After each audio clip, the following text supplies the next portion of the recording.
오늘 복음에서 예수님께서 이렇게 기도하십니다. 거룩하신 아버지, 아버지께서 저에게 주신 이름으로 이들을 지키시어 이들도 우리처럼 하나가 되게 해주십시오. 왜 하나가 되게 해달라고 기도할까요? 분열이 일어날 위험이 있기 때문입니다. 독서를 보면 분열이 일어날 위기가 있다는 것을 바오로 사도를 통해 알 수 있습니다. 내가 떠난 뒤에 사나운 이리들이 여러분 가운데 들어가 양떼를 해칠 것임을 나는 압니다. 바로 여러분 가운데서도 진리를 왜곡하는 말을 하여 자기를 따르라고 제자들을 꿰어내는 사람들이 생겨날 것입니다. 하고 분열을 미리 알려줍니다. 예수님은 하나가 되게 해달라고 기도하고 바오로 사도는 내가 떠나면 진리를 왜곡하는 말, 즉 거짓말을 하면서 자기를 따르라고 하는 사람이 생겨난다는 말입니다. 세상에 교회 많죠. 그게 무슨 말이겠어요? 분열되었다는 말입니다. 그들은 왜 가톨릭 교회로부터 나갔을까요? 진리를 왜곡하는 말을 하며 자기를 따르라는 사람들 말 듣고 나간 거예요. 여러분들은 가족을 잘 만나서 지금 천주교회에 다니고 있는데 여러분이 만일 가족 중에 아무도 신자가 없다면 교회를 정할 때 어느 교회를 가야 될까요? 힌트를 주자면 예수님이 세우신 교회를 가야 돼요. 어떤 게 예수님이 세우신 교회일까요?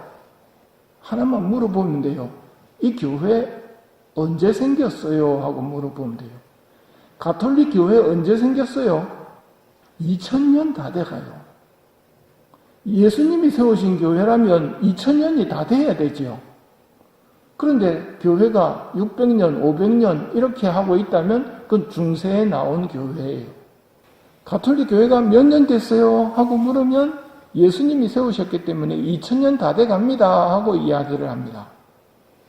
2000년이 다 돼가는 교회가 예수님이 세우신 교회라는 말이에요.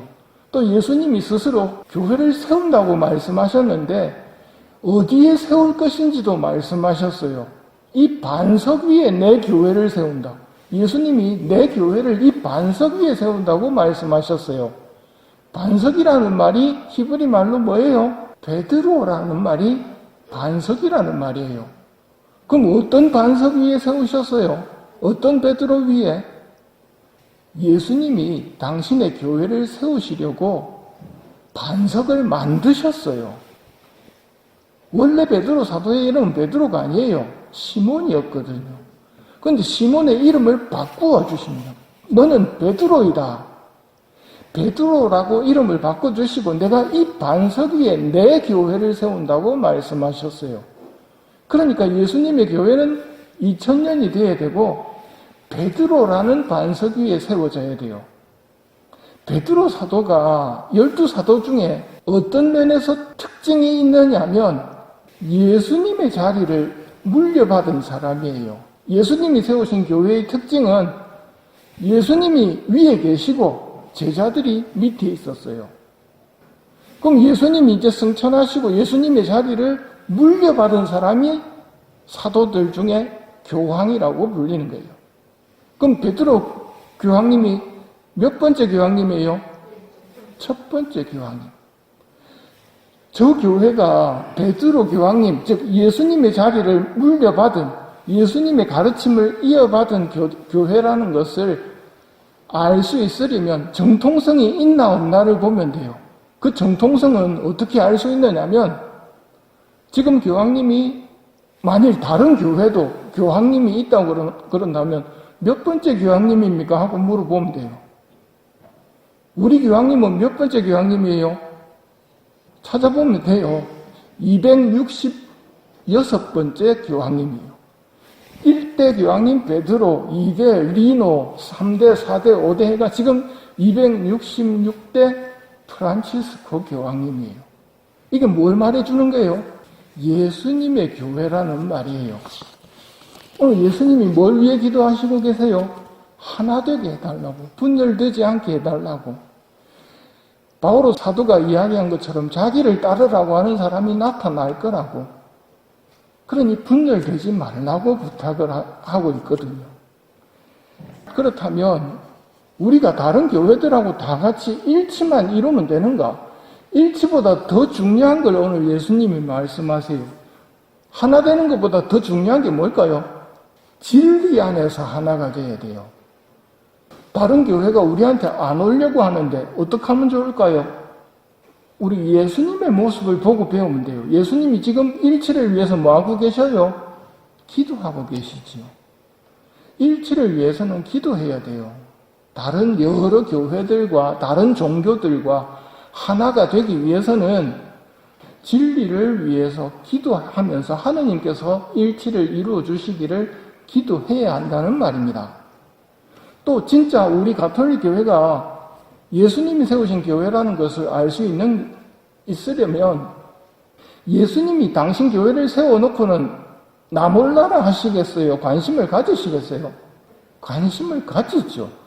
내가 세운 교회인데 벽에 예수 성심상이 있고 자비의 예수 성화가 있지요. 저 예수님이 나타나신 거예요. 저 모습으로. 왜 나타나셨을까요? 2000년 전에는 가르쳐 주지 못했지만 내 성심을 공경해라, 내 자비심을 공경해라 하고 가르쳐 주시기 위해서 나타나신 거예요. 이걸 보면 예수님이 우리 가톨릭 교회를 세우신 분이고 가톨릭이 예수님이 세우신 교회라는 말이에요.